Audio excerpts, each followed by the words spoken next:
Hi, welcome back. So in this video, we'll explore dynamic programming and we're going to use this popular problem known as the longest common subsequence, or LCS in short. So it is a powerful example of how small optimal decisions help solve big problems efficiently. Uh, what is LCS, or what is longest common subsequence? I'm sure that's a question you're asking if this is the first time you're hearing about it. So I'm going to use a simple example here. Imagine we have two people.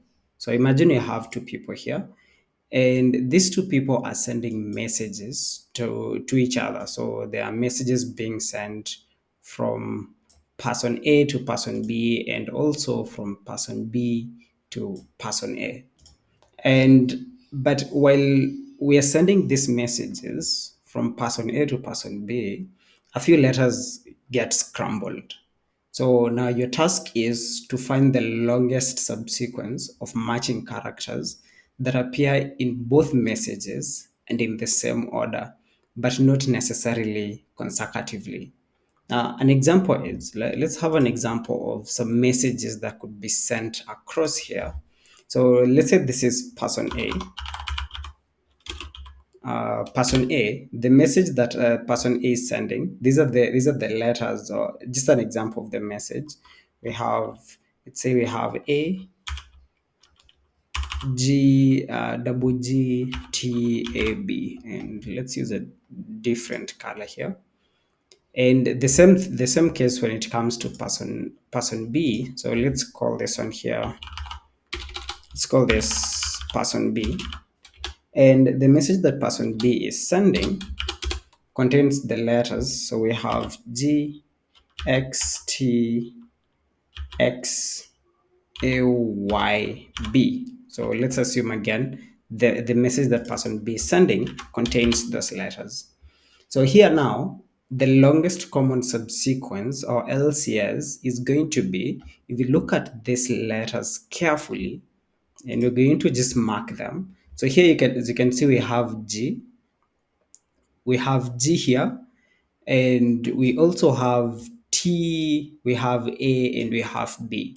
These are common letters. For if you compare to the message that person B is sending, it also has G, T, A, and B. Again, as much as they're not following each other, even for the second person B, these letters are still basically in the same order, even though they're not necessarily consecutive, right?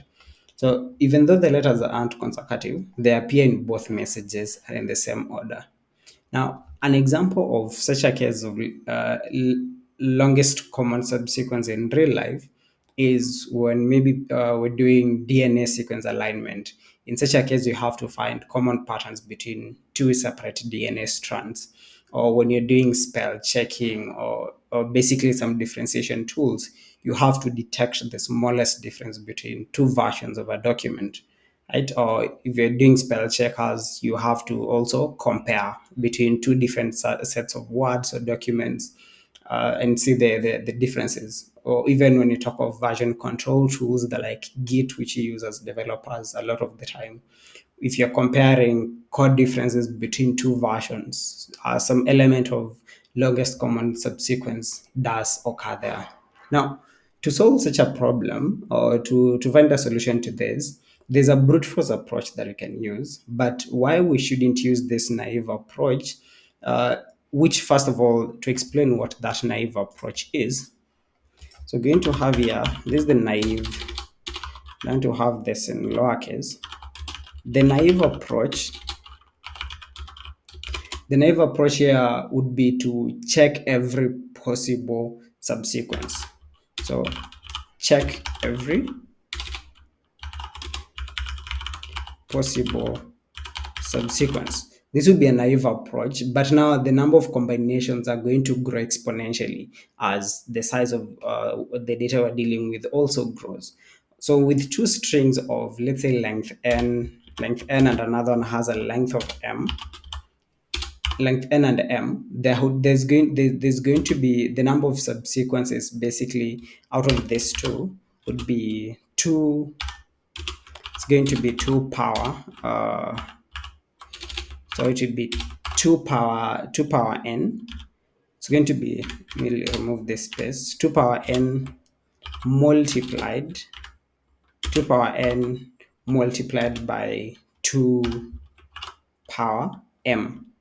This is going to be the number of subsequences if you're going to follow this naive approach of basically checking every possible subsequence. And this number of subsequences, this is too slow. Even you talk of, we look at in terms of time and space complexities and all, it is literally too slow. So this is where dynamic programming comes in to save the day. So a dynamic programming approach here, we're going to go through it step by step. Let's go ahead and look at a DP approach. And for a dynamic programming approach, I'm going to use blue here. Now, for the dynamic programming approach, we're going to basically start by breaking the problem into smaller subproblems. Again, we've explained what DP is in more details in the previous videos. But basically, we're going to break the problem into smaller subproblems. So we're going to just break into smaller subproblems. After breaking the problem into two smaller subproblems, so an example here is if two characters match, we add them to the least longest common subsequence, and if they don't match, we try skipping one character from either string and see which way gives basically a longer subsequence. The second step we're going to follow is we're going to use a table to store the solutions to the subproblems. So use table to store solutions to subproblems. So we're going to use a table to store this. So and the table we're going to create here basically, in this case, we're going to basically create a 2D table. So we're going to create a 2-dimensional table. And this in this two-dimensional table, basically what we're going to have is, let's say we have DP at index I and index j. This should be I, but lowercase I. So this will store the length of the longest common subsequence for the first I characters of one string and the first j characters of the other string. Again, it's a two-dimensional table that we are creating. Then now we're going to now need basically to fill the table with the kind of data that we have. So an example of how this is going to look like. Again, I'm going to really try and demonstrate it here, since there's no way you can create a table fast enough, but we'll just try it. So let's assume this is a table that we have here, and in our table we have the x-axis and we have the y-axis. So let's assume this is what it looks like. So we're going to have multiple of this. So let's say we have 1, 2, we have 3, 4. Again, we want to represent all the characters. So basically the message that we're dealing with. So for example, if we have this as the one on the x-axis, it's 1, 2, 3, 4, 5, 6, 7. So we need 7 of this, and we have 1, 2, 3, 4, 5. So we need it's going to be 6. So let's create another one. So we need to close this first, and we have another one at the end here.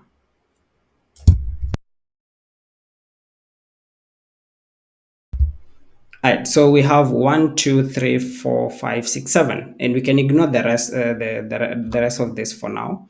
And on top of that, what you also have is I'm just going to use this to basically do these partitions. And this on the y-axis, we're going to have the next text, which is 1, 2, 3, 4, 5, 6. All of them are still 6. So we're going to have 1, 2, 3, 4.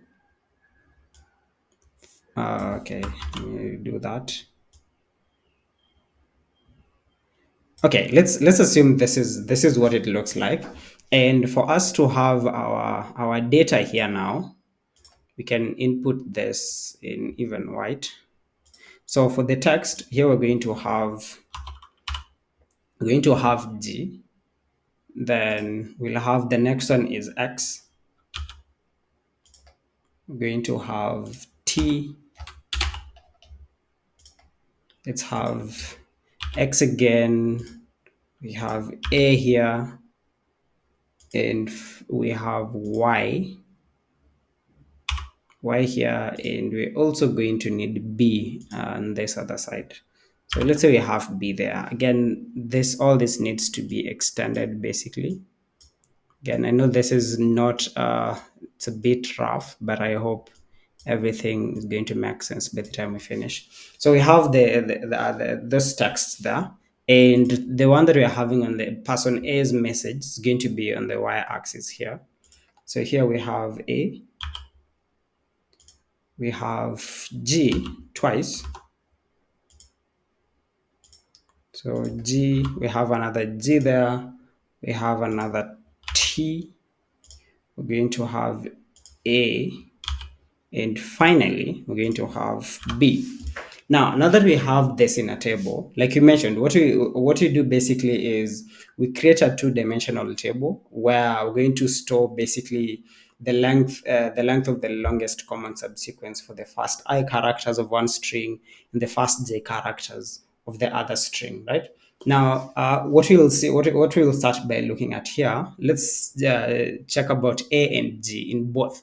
So we have A and we have G. And if we try to fill the table, basically how we're going to fill it, let's first of all understand how we'd fill such a table.